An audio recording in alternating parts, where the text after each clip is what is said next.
The Lunaverse by Rainbow Double Dash, Episode 23, Elements of Insanity by Emeral Bookwise. Chapter 8, Growing All the Time. It is often believed that the equestrian province of Palmo is a place of decadent excess. Some say that even in the poorest villages and thorps, the streets are paved with gemstones. This is, of course, utter nonsense, as even in the largest metropolitan cities, gems are reserved for only streets in the most prestigious of districts, and even then, are only mixed in occasionally amongst the otherwise mundane and polished flagstones. There are, in fact, even disputes whether Palermo or Cavrolong has the higher wealth per capita. Such disputes are typically dismissed as irrelevant, given that the two provinces are governed jointly.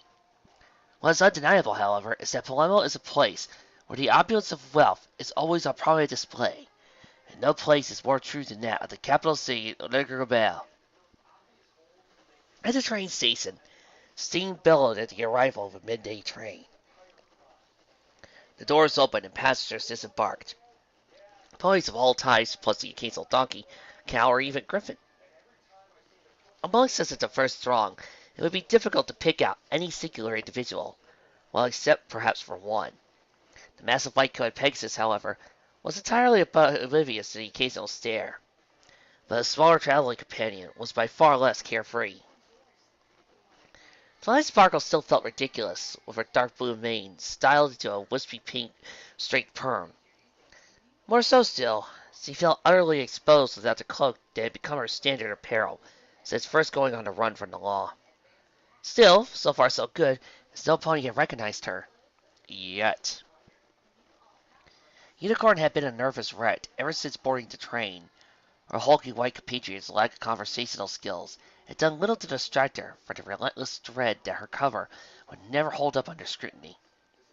Now, for the first time, she wasn't been able to travel with any of her new friends, but it had been decided to reduce suspicions they would travel in waves. Silver Star and Clover had been sent on ahead a few days prior, so they began scooping out the group's intended target. And Twilight would have gone with them to do the same. If nothing else, she could have taken the time on the train to educate Clover on the finer points of Star Swirl's contributions to the magical scientists. At Lemonheart's assistance, though, she had waited behind while the matronly pony helped to create a new disguise complete with false documents. Twilight might have wondered why Lemonheart would even know the types of ponies that could forge such items, but she'd been far more distracted by the magic that had been involved with creating the most prominent aspect of her disguise. The problem had been entirely mundane, perhaps far more embarrassing. What weighed most heavily on her mind, though, still left her flank itching. Well, not literally, but it was pervasively creepy nevertheless. Somehow, Lemonheart had altered the appearance of Twilight's cutie mark. Such magic was not unheard of by any means, if difficult, but more concerning still to the ever-scholarly-minded unicorn was that she still couldn't figure out how this particular spell worked. It wasn't from any school she could identify. Illusion, transmutation, or maybe enchantment would have been the obvious suspects, but it should be easily detectable with even the most basic spell, and she certainly could have been hard to analyze for any pony that needed to look for them. Twilight had tried her best to examine the magic during the train ride, or at least she dared without risking the integrity of whatever spells were in place, or drawing undue attention to herself. But whatever kind of magic Lemonheart had used seemed almost completely invisible. With little she had been able to find, more so resembled a simple anchoring spell meant to hold something else in place. She wished to have the opportunity to talk with Lemonheart about it at length, but the matron wouldn't be arriving until a train the following morning along with Lucy, and then there would be more important matters to discuss. Still, she resolved that after this was all finished, she'd be sure to learn everything possible about the unconventional magic. Absorbed in thought, Twilight had given little thought to her surroundings until, "Hey, you there!" Unicorn snapped fast, glancing immediately to the direction of a uniformed stallion, only later realizing how suspicious that must have made her look. As the dark gray-coated, light blue-maned Pegasus walked directly toward her, though, Twilight felt her panic rise sharply. "You look familiar," he said. "I think I know your face somewhere before." I probably just have one of those faces. She attempted to grin as convincingly as possible, though her eyes fully betrayed her nervousness. Before the uniformed stallion could get another word in edgewise, she lost immediately to her cover story. My name is Skylight Twinkle, and as you can see, I'm an aeronautics engineer. As he spoke, she turned sideways to display her altered cutie mark. A magenta-colored hot air balloon, decorated with a singular 5-pointed white star, though still surrounded by the same 5 smaller stars as a real cutie mark. If you like, I can show you my papers then. No, not you. The stallion said without even sparing her a glance. Twilight paused in the middle of levitating the false documents from her saddlebag and stared curiously. The stallion had been walking straight up to her, and had been sure of it, except now all his attention seemed to be focused on something just next to her. I mean him. The succinct reply should have been expected, but was no less startling. Yeah! The uniformed stallion's eyes lit up. I knew it! You are him! You're Snowflake with Huge. He, rousing with almost excitement, he continued. I flew with you in the Steepleton Water Racer 2 years ago. You were amazing! Why, I've never seen a Pegasus fly so hard with wings so small. That's to say, you're quite an inspiration. Napoleon's beaming adoration faltered slightly as a curiosity ran across his mind. So, if you don't mind me asking, what are you doing here? I thought Cloudsteel was getting its water from Philadelphia this year. I can't explain that, interrupted Twilight. You see, I'm Mr. McHugh-Lars's personal trainer, yes. And, well, we're here to conduct some important training exercises. It was a terribly hazy conceived lie, as she wilted under the stallion's gaze, as he focused from seemingly contemplating her for the first time. The only further response she could think of was an awkward smile. Is that so? That's it! Take us up! After a few tense moments passed, as Twilight nervously awaited the point to blow the whistle on her charade. Although absently, Twilight was at least glad her cutie mark was disguised with magic instead of makeup, since he was certainly sweating enough to wash any sense away. Still, it was cold comfort in the face of imminent exposure. Then, you sly dog, you. Uniformed Stallion declared as he nudged Snowflake in the chest with an elbow. This man's here's a mighty cat. Twilight blinked in confusion. Wait, what? To slowly realize he's encrypted to her mind. No, I think you got the wrong idea, you see. Yeah! With that, Twilight found herself instantly dragged into Snowflake's tight embrace. Ever since Ponyville, she had been forced to bear numerous indignities, both large and small. At this exact moment, however, her current predicament felt far worse than those combined. At least it can't get any worse. Or so she thought, until she felt the heat of Snowflake's breath as he leaned in for a kiss. Ah! Snowflake! No! Twilight yelled as she shoved him away with her full hose, then noticing the rapid peculiar looks he was getting from the uniformed stallion, as well as a few other passersby. Twilight chuckled forcefully. I mean, not in public. Save it until we get to... An oddly gulp passed her mid-sentence as the implication of what she was about to say settled in. The hotel... Snowflake simply stared blankly for a moment, then egged his eyebrows as he slowly drawled, Yeah! Any concerns Twilight previously had about being caught now evaporated completely. Though, some part of her would find getting trapped in irons right here and now preferable. Not that there was much of a chance of her being that lucky. After all, the authorities were looking for a lavender-coated unicorn, and by now, Twilight imagined hers must really be bright red. So, anyway, Proceeded the uniformed stallion, once again paying Twilight his little concern. if you're free later tonight, how about you and I go out, shoot some pool, knock back a few cold ones, maybe we can make it a double date. It's karaoke and I at my favorite pub. Yeah! Snowflake was cut off as Twilight shoved a hoof in his mouth. I'm sorry, but Mr. Hughes will only be staying in town briefly and has a very busy schedule. Oh, I get it, he said with a wink. Well then, I guess I've taken more of your time. I'll just leave you and your personal trainer to those exercises. As the other stallion walked away, Twilight rounded her brow with one hoof, then realizing Snowflake had been fondling the one she had previously used to silence him, and started sharply away. That's enough of that, Casanova! Yeah? Just Her response died in a fluster as she sighed reluctantly, while saucing the bridge of her nose with one hoof, and actually using the other to clean the other rain residue. We'll discuss it later. Elsewhere, across town at the opulent Huiso Manor, so named for the noble who built it centuries ago, there was a commotion as various servants and hires moved about preparing for tomorrow's festivities. Among them were two earth-pawing mares, unloading their wares for their wagon. I'm still not sure how I let you talk me into all this, said the light-coated yellow mare, with carrot-colored mane and matching cutie mark, as he checked through an assortment of produced crates. Not this here again. Who'll be over these concerns of yours like, what, a dozen times still by now? Retorted the bright orange-coated and straw-maned mare, as she set down a barrel full of apples, resembling the same tree of fruits that adorned her own flank. I know that, but now we're actually here, this all seems even worse idea than ever. The first mare was now wringing her hose nervously. What do I know about carrying a fancy dinner party, and what have I seen, no less? Well, there, Sir Hugh, I won't have you all go on disrespecting yourself like that. You got the skills, gal, and proved it by taking third place in that nationwide competition. Then she adjusted her sensitive head, looking fair and square, no less, to do it too. Well, yes, the first mare began to concede. But you remember all the trouble those Flimflam brothers gave to both of us. That was all because of my element of generosity, and how it makes me a political target for the advances nobles. What if this is just another trick to control me and my friends? Sometimes I feel like becoming the savior of the world was more trouble than it worth. Hi! Declared the second mare with a stern look. I won't have you talk about yourself that way.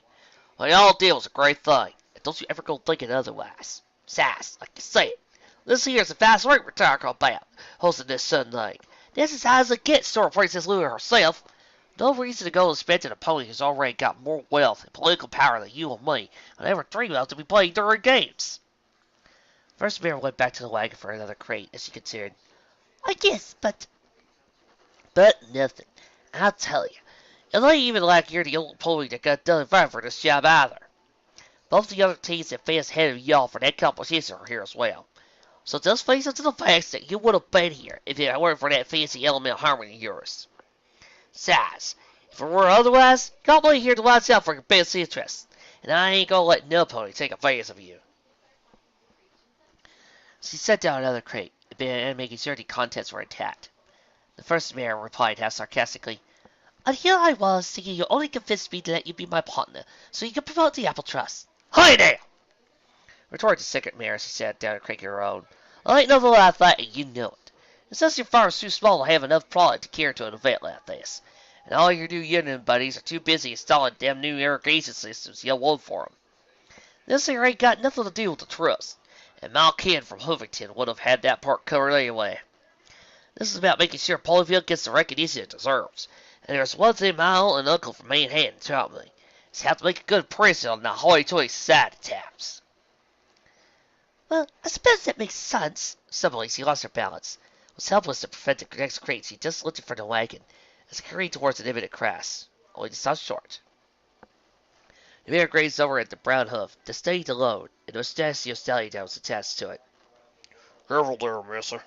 I reckon the last thing you want is to go spilling all this produce on the ground. Thanks. I mean, this is chaos, since it came out of the ground in the first place, but it would also been a pain to clean up this mess. So I guess I owe. And the stallion helped her safely set the crate down on the others. The mare reached into it and pulled out carrot butts. Here, take these. It's the least I could do. That ain't necessary, mister. Just doing what any right-minded opponent should.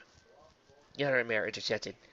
I reckon you should disagree there, partner. This girl's too generous to take no for an answer. The stallion glanced over to the second mare and then back to the first. Well, if you insist, you blame my blazer. Probably slightly. He took the offering and then trotted away.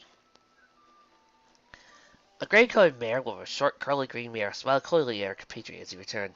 Totally told me to keep it low and not at all attention. Well, you know what you expect me to do. Just ignore Nan's all distress. In little tips, you'll just see how to take us serious. Later that day, just after dusk, there was a knocking at the hotel room door. Twilight Sparkle tried to cross the room to answer it, in on opening the door, was pleased to see Silver Star and Clover Charms. Laying her head out the door to glance conspiratorially down both ends of the hallway. She then most of them inside. Before she could start asking any questions about their recon, however, "Sir, the honeymoon seat," cleared Clover. "Oh, don't remind me," groaned the exasperated unicorn. "Snowflake and I got mistaken for a couple at the train station, and then one thing just kept leading into another."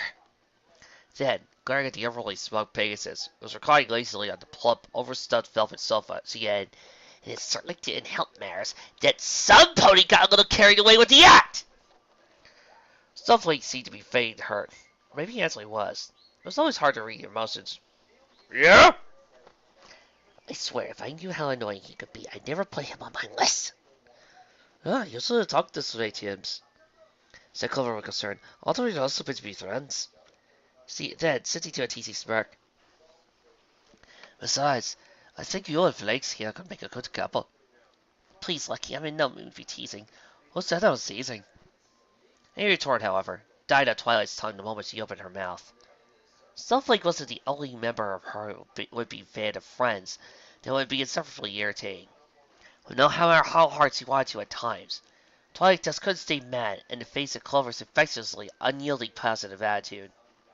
Though the use of the word infectious might be disturbingly apt description.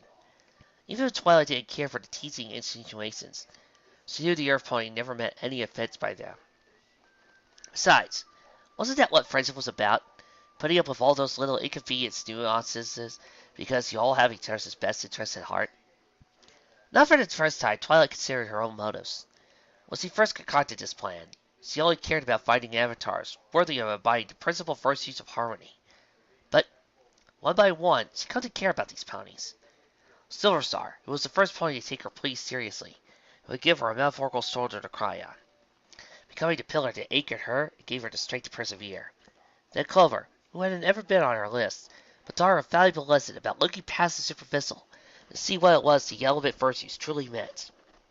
Perhaps most of all, though, was Lemon Hearts, who had gone the extra mile to bring them all together, when Twilight herself had failed and was ready to give up. While she still had little time to spend getting to know Lucy Screws, Twilight was certainly eager to learn more about Silver Star's old friend as well. So if that were the case, Twilight figured that maybe even Snowflake would grow on her. Eventually. And if she wanted this plan to work, she would need at least try. Still, all that could come in due time. Right now, there were more important matters to attend. So then, how much info have you been able to dig up? Silver Star spoke up first. "Security's pretty tight. Not that I ever reckon it would be any otherwise, with such a high-ranking noble and disfluence here. Pity though she ain't one of the regular lazy rich folk, so secure in her self-importance to not think of it unless she needs any. Still, patrol out is like pretty basic stuff. Even ordered a couple silver shells myself back in the day, so it wouldn't be too hard to work around the gaps." Yes, Clover added, and I was still able to hit it off pretty good with a staff manager. Kid's fellow too. Oh, the bit out for me again. But still the same, we won't be sticking around long enough for me to see about schooling a date or two. She did notice the stare she was attracting from her companions. What? Get a girl and admire the sexy eye candy while planning the heist of necessity. But the only reply received was more stares. You guys are no fun sometimes. Anyway, I'm pretty sure I can talk her to him letting me bring in a few extra fancy stamps. There's going to be an awful lot of cleanup work after that party device story tomorrow night. That's to get us out of the gates. I think it'll be a bad idea for all of us to be going in there, Gar. Be better if just two of us snuck in all quietly, and out real fast before anyone notices. And I thought that would work. I've already stolen the amulet myself. I've got more than enough experience for sneaking into restricted library archives. No, we have to do this as a team, so we can each prove ourselves worthy of taking on the powers of the elements. It's the only way this plan has any chance of working. These are night trips. You're just being a fussy old worrywart. Then I became roses on the table. So, I'm guessing you won't be wanting these, Sembra, and I'm famished. Then, without waiting for a reply, Clover plucked one of the blossoms and speared it on a carrot she was retrieved from her saddlebag. As she casually munched on the concoction, something nagged in the back of Twilight's mind. Where did you get that carrot, Lucky? What, shush? She spoke with her mouth full, then swallowed, added, Teleps held just some man from dropping a kid full of them, so he gave her a bunch of thanks. You should try one. They're the best I've ever had. Since he pulled out the whole bunch from her bag and tossed them on the table. Twilight levitated one of them to herself and looked at the label on the tie binding the buds together. Golden Harvest Farms, she read aloud. Then, after taking a moment to let the metaphorical gears in the back of her head click in place, Oh no! Oh no! Slowly another mouthful of rose-petal covered carrot. I guess you doesn't care for the brand then, Clover responded nonchalantly. What? No! Twilight started to stammer as a million terrible thoughts ran through her head. I mean, yes, or rather, it's not the brand. Well, it is, but not because of the flavor or anything. It's the owner. Carrot Top! Oh? Carrot Top, the element of generosity? I thought Dempsey was the element of generosity. No, not our element of generosity. I mean Lunaverse! Clover simply shrugged. I know that's a bad thing. Bad? Bad? Of course it's bad! Twilight shouted as he punctuated each bad with a short and fancy hop that caused her compatriot to back up nervously. Seize the enemy! And if Carrot Top's here, then that magical fraud and the rest of her fakers are probably all here too! Twilight began to pace with a frightening worry, as a few loose curls of her mane started to fray for distress. I don't know how she did it, but somehow Lulu must have found out what I was doing. I don't know, but she must have. It's just too much of a coincidence to be anything else! Now, calm down. Think reasonable like a girl. Silverstar interjected with fear and concern.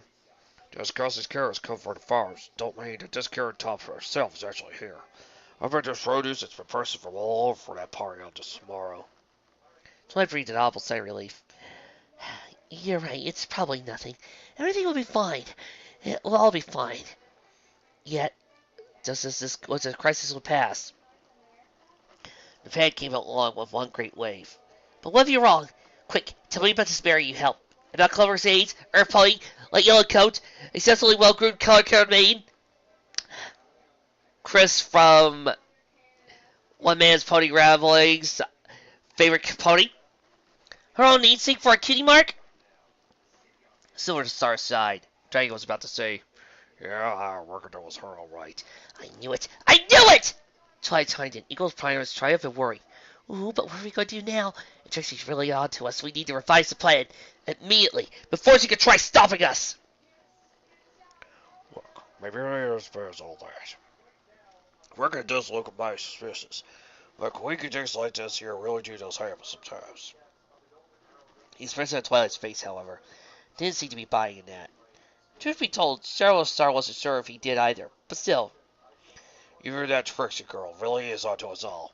There ain't nothing we can do about it till Lemon Hearts and Miss Lucy get here, so there ain't no sense of worrying about it now. We should all just get a good night's rest, and we'll figure out what to do in the morning. He was right. Twilight knew he was right. Blind panic would only make matters worse. He was wrong about just sleeping it all off, though. As he was going to come up with a contingency plan, Twilight wouldn't waste a second. There'd be time to sleep later. Still, though, there was no sense of worrying about the others. She'd be able to work out all the details better on her own anyway. You're right, and thanks for reassuring me. I don't know what I'd ever do without you. Susan hastily began to usher Silverstar and Clover to the door. Now, if you don't mind, I'm still feeling a bit train-lagged. So you two all go into your room, and we'll all be back here in the morning to figure all this out. Okie dokie, bye! Clover hesitantly stared at Twilight. Unicorn was manically wide-eyed, and wore a wide grin that was entirely too thickly sharp. Are you sure you're okay, Tembra? We could, I don't know, maybe stay and talk about this more if you like. Quirking her head slightly, winding her smile to near decapitation proportion, Twilight twisted her ears as she replied, Who, me? No, I'm fine, just busy. Now, if you'll excuse me, a girl needs to get her beauty sleep. Gotta be bright-eyed and bushy-tailed in the morning. Early to bed or early to rise, all that. Tibbs, I think your eyes might be already. The door slammed and sorrow rose in Clover's face. It was too bright. She finished. The bear considered knocking. I was pretty sure her seemingly half-crazed friend wouldn't answer if she tried. From the look of his face, it seemed Silverstar reached the same conclusion. And so, with nothing else but to do, the two Earth ponies just shrugged and hoped for the best. Back in the room, though, Twilight was already conspiratorially ringing her host together, as she sorted through all these new variables in her head. Still, So you have one more matter to take care of before it start playing in full. Good news, Snowflake. Looks like you get to have the bedroom after all. Morning came, and with it, 3 ponies entered the hotel lobby to meet the 2 more waiting ponies. One of these waiting ponies, Silver Star, however, was not particularly pleased to be greeting more modern pony than he expected. Pardon my concern, Miss Lucy, but should the boy really have come along with you? Woody Widows breasted his dull blue wings lightly in agitation. He held nothing but the greatest admiration for the former sheriff, but the dear stallion cold didn't appreciate being dismissed as though he were only a child later. Lucy herself was more than a little torn at the questions, so she anxiously rubbed one side forehoof against the opposite limb. Fortunately for both ponies, though, the yellow unicorn accompanied them, interceding with an explanation. I'm afraid that, Mr. Starr, that young Whittles here was most assiduous in remaining close to his mother. And given how her recent recovery has been felt wrong to deny him, and I doubt the worry would have done Miss Screws any good either. Silver Star let out a snort.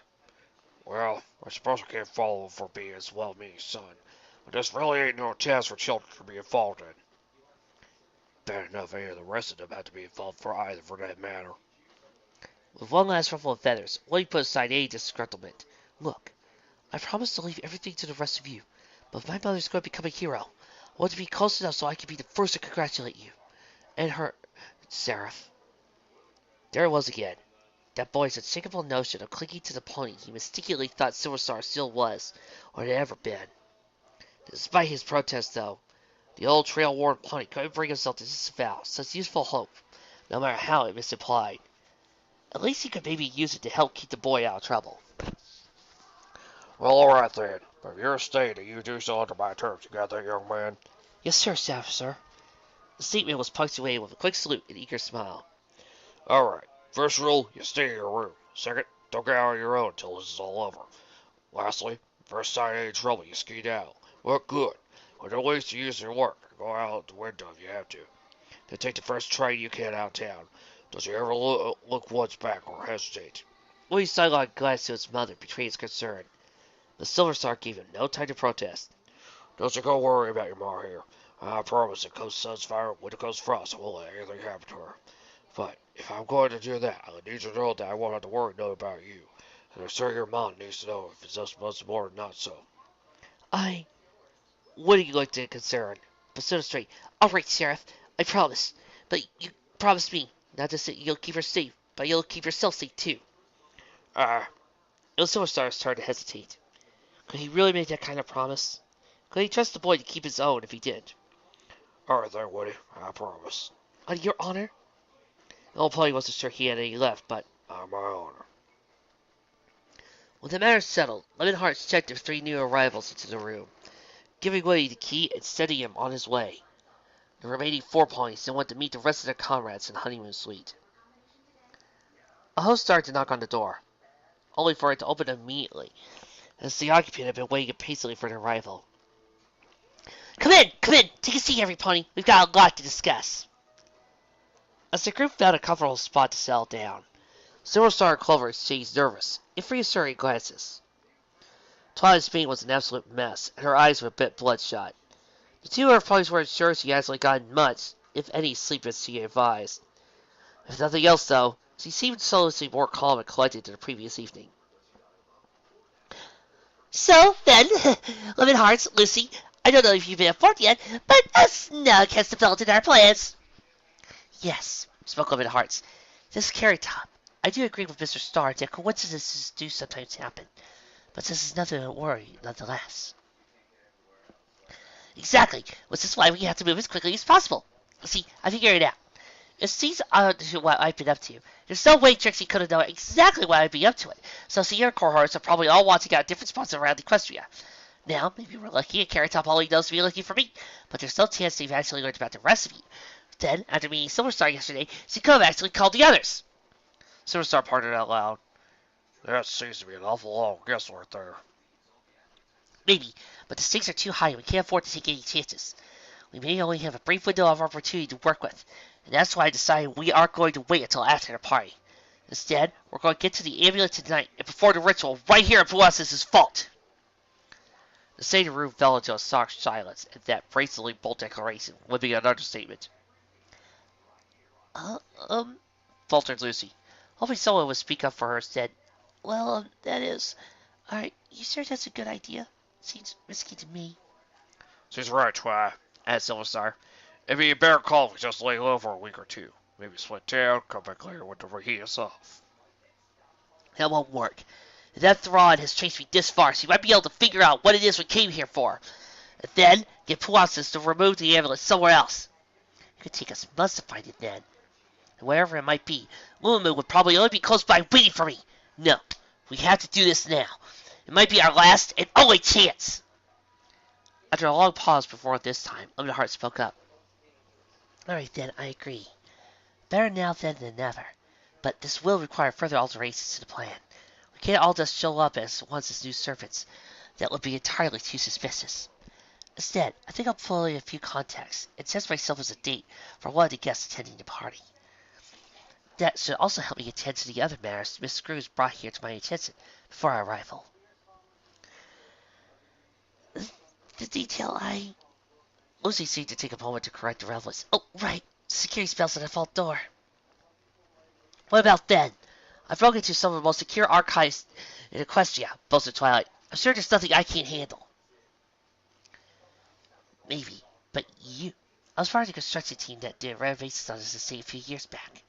And well, I didn't work on the vault personally. But I know ponies that did. The whole thing is keyed, so the only pull-outs is the only able one who can open it. Even if someone bypassed the lock, if the door's open, the pull-outs herself isn't there, it'll solve a multi-layer contingency arm. Exactly. Interjected Luminheart. Now, I don't doubt your talents, Miss Sparkle, but there's no point in taking foolish risks. It shouldn't take much to set up a decoy full spell. A single feather or lock of hair for the vice should be enough. I should be able to covertly acquire it while meeting with her in the guise of a guest. Is that so? Used Silver Star in a mild accusation. You keep seeming to come out with a few unnatural talents for a mayor who supposedly just runs a charitable orphanage. You certain there are any other secrets you're keeping from us?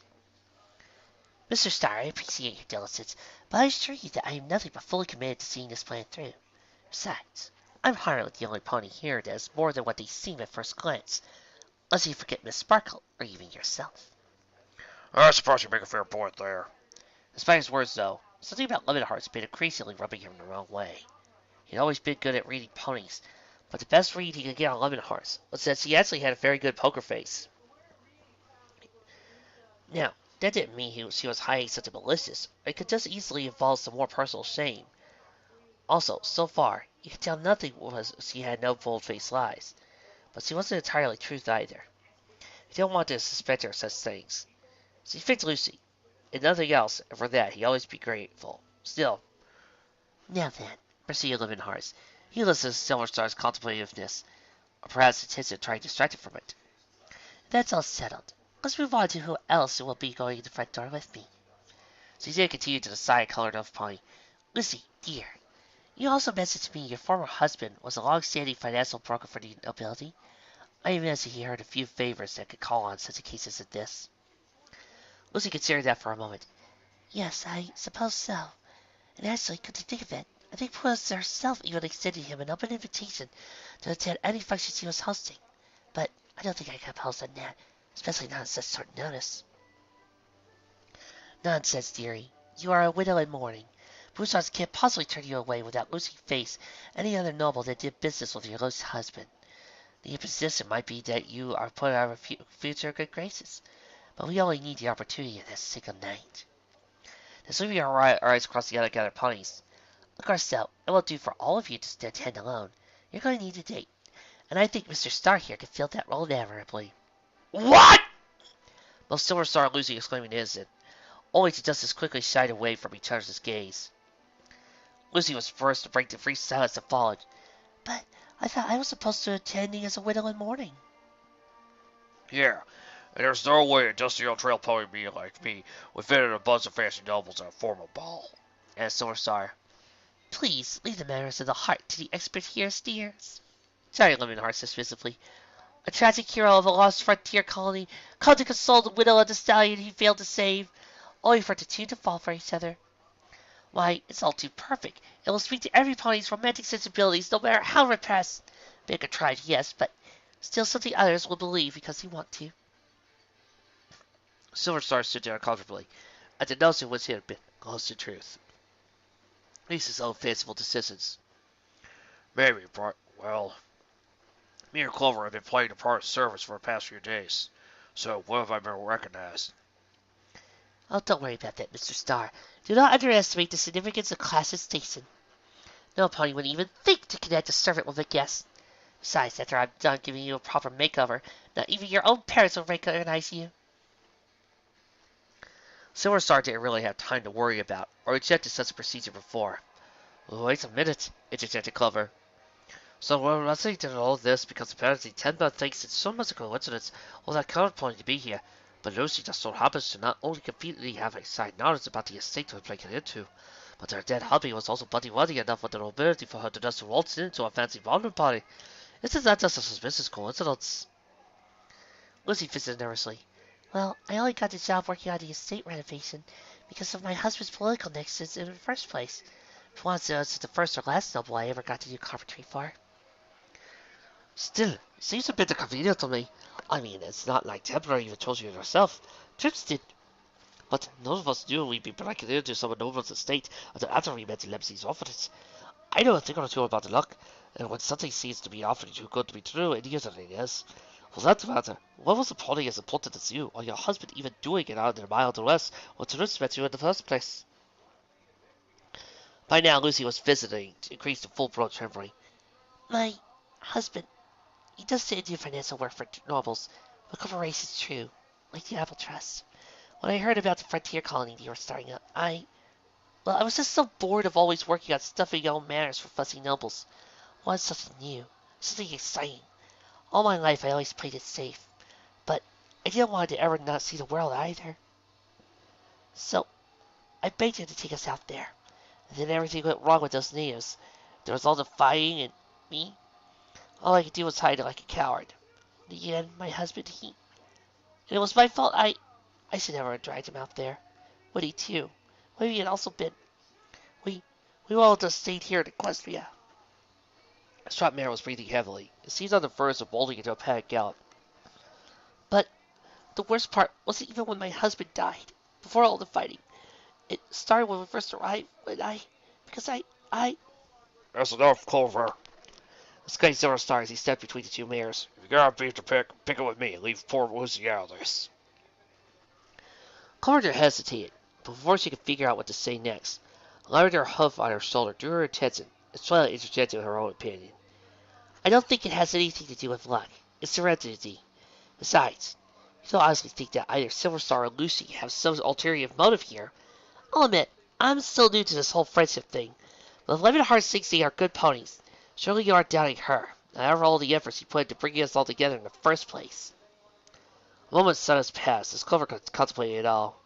I guess you're right, Tibbs. Then she turned back to Silver Star and Lucy. Sorry about the losing my head back there. Sometimes I just see things that I see stupid stuff without thinking about how much it might touch somebody. As Clover reached out with an apologetic hoof, Silver Star glanced back to Lucy, then stepped aside. It ain't really my decision to make. Miss Lucy is the party who needs to make that call. Lucy was still visiting slightly. With one final deep breath, she stood calmly, and with hesitant uncertainty, extended her own hoof to touch Clover's. Of course it's okay. At that, Clover dragged Lucy into a single-armed embrace, and tussled the elder mare's mane a bit with her other hoof. Well, all right then. She then reached out and dragged Silver Star over to the makeshift group hug. Oh, and you too. As the two high-jacked earth ponies tried to figure out a way to politely extricate themselves, Twilight turned to further address tonight's plans. So, what about me? Probably not best to try sneaking you through the front. Even with a proper disguise, there would be too much risk if some pony recognized you, given your heritage. But the party girls would be hardly sparing a second glance to the staff. So, best if we let Miss Charms get you in that way. Mr. Ricard's too, as well. Will that really work? I mean, they already have all the staff they need tonight. Oh, I wouldn't worry about that, dear. These type of events are almost always a bit short-staffed in one way or another. Then add silently to herself. As this one will be. I dare reach for a few servants who unexpectedly call it stick.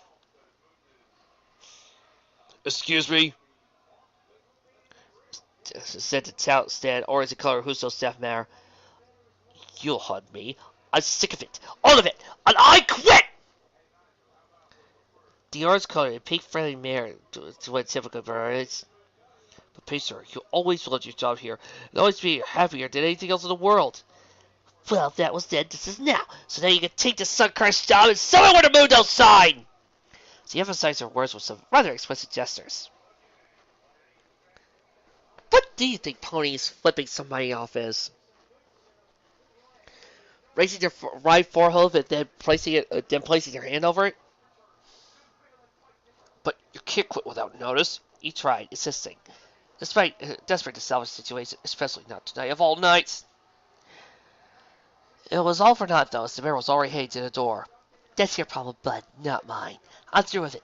Through with wasting my life at this thanklessly menial job, carrying the thick-headed nobles. So goodbye and good riddance! And with that, slid the door shut behind her. The staff manager could only stare blankly after her in a disbelieving stupor. This didn't make any sense. Something was clearly wrong with Painter, because this wasn't like her at all. Plus, she was a good worker. He hated to lose her. Fortunately, though, in whatever insanity had gripped her, she had not actually filled out any official letter of resignation, and she had more than enough sick leave to cover a few days. With any luck, she come around and realized what trouble mistake she was making. Still, she couldn't really pick the worst time, what with the ball tonight.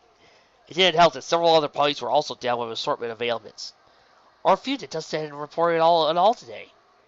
Such things happen, but now as they exceeded the safety margins she's always maintained, the remaining staff could possibly manage without some difficulty. But the vice-king expected nothing but perfection at all times. I was probably going to have to hire some tents to cover for them all. It wouldn't be easy on such short notice. There'd be no time to run proper bank accounts to check their credentials. He just had to hope that some of the members of the remaining staff had some friends he could vouch for. Still, he couldn't help but dwell on Pacer's out-of-character behavior. Maybe it was stress, or maybe he just caught one of the same bugs that the other staff had down. Maybe both. There certainly seemed to be something off about her appearance, though. Like her coat had lost its luster. It's hard to describe, but the only word that came into mind was that somehow she was gray.